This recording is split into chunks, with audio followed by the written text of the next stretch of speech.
কথা হয়েছে। তিনি আমাকে বলেছেন অবাধ এবং সুষ্ঠু নির্বাচন হবে, এবং ওনার কথার প্রতিফলন আমরা দেখছি। ইতিমধ্যেই নির্বাচন কমিশনের বেশ কিছু প্রধান নির্বাচন কমিশন সহ নির্বাচন কমিশনের কর্তা ব্যক্তিরা কুমিল্লায় এসে অনেকগুলো মিটিং করেছেন এবং কুমিল্লার মানুষকে আশ্বস্ত করেছেন যে সুষ্ঠু সুন্দর নির্বাচন ওনারা করে দিবেন। আমরা এটা পত্রপত্রিকায় দেখেছি। আমার সাথে ওনাদের কারো কথা বলার সুযোগ হয়নি, কিন্তু সাধারণ মানুষের সাথে ওনাদের কথা বলেছে, প্রার্থীদের সাথে কথা বলেছে, প্রশাসনের সাথে কথা বলেছে। যেমনি কালকে সন্ধ্যায় দেখলাম যে টিভির কল আসছে, বিজেপির 26টা ইউনিট এখানে কাজ করবে, platoon, it's a big force.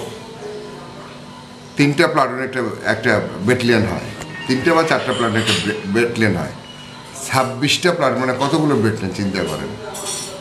যে বিজেপি সারা দেশের বর্ডার পাহারা দেয়, তারা এবার কুমিল্লা ভোটারদের পাহারা দেওয়ার জন্য আসছে। সুতরাং এছাড়াও পুলিশের ফোর্স, ম্যাজিস্ট্রেট সব কিছু রেখে এবং একটা সুন্দর উৎফুল্ল পরিবেশে কুমিল্লা নির্বাচন হবে 30 তারিখে।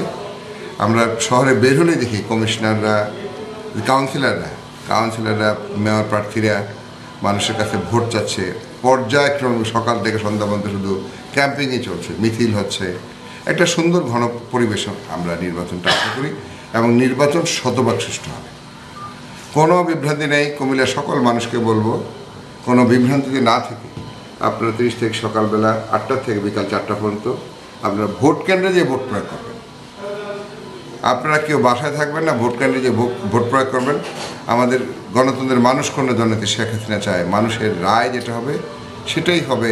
মানুষের সত্যিকার প্রতিনিধি হিসাবে আমরা সরকারিভাবে আমরা তাদেরকে সহায়তা